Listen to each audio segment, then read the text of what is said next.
Nutrition वाले chapter का।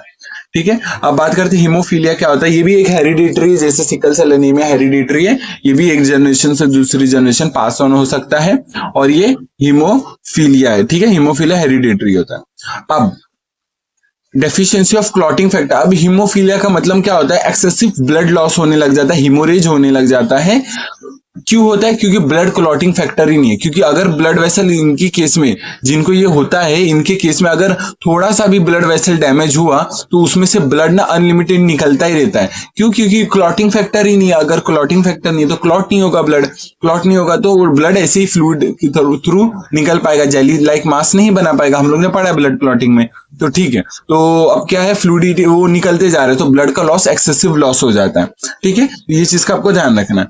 तो different types of haemophilia due to the deficiency of different blood clotting. तो blood clotting हम लोग ने पढ़ा क्लॉटिंग फैक्टर, तो क्लॉटिंग फैक्टर अगर डिफरेंट क्लॉटिंग फैक्टर की कमी होगी तो डिफरेंट टाइप्स की हीमोग्लोबिन है, ए और बी हीमोग्लोबिन आगे लिखा है देखो।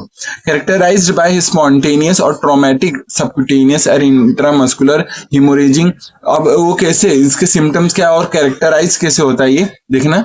इंट्रामस्कुलर ये हीमोरेज होने लग जाएगा, ब्लीडिंग होने लग जाएगा, नोज ब्लीडिंग होने लग जाएगा, ब्लड यूरिन के अंदर ब्लड आने लग जाएगा, हीमोरेज जॉइंट्स के अंदर हीमोरेज होने लगेगा। ठीक है, टिश्यूज में हीमोरेज होने लग जाएगा, टिश्यूज डैमेज होगी, पेन होगा। तो ये सब हीमोरेज के कैरेक्टरिस्टिक्स है।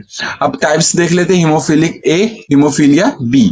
ये ए और बी, और ए किसके फैक्टर की कमी की वजह से होता है, दैट इज 8 की कमी की वजह से। फैक्टर नंबर 8 क्या है, एंटी हीमोफिलिक फैक्टर, हम लोग ने पढ़ा है एंटी हीमोफिलिक फैक्टर, ये आपको फैक्टर के नाम याद रखना है।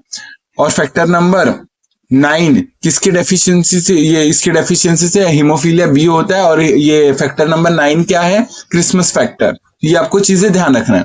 ठीक है, तो ये इस क्रिसमस फैक्टर को शायद स्टुअर्ट्स फैक्टर भी बोलते हैं, आप देख लेना, यही बोलते हैं। तो ये चीजें आपको, ये सब चीजें ध्यान रखनी, फैक्टर के नाम याद रखने, किसके फैक्टर के कौन से डिजीज होते हैं, हीमोफीलिया ए फैक्टर नंबर 8 के, और जो हीमोफीलिया बी है फैक्टर 9 के डेफिशिएंसी से होता है। ये आपको ध्यान रखना। हीमोफीलिया इतना ही था। तो हीमोफीलिया और सिकल सेल एनीमिया ये हमारा कवर हो चुका है, डिसऑर्डर ऑफ ब्लड कवर हो चुका है।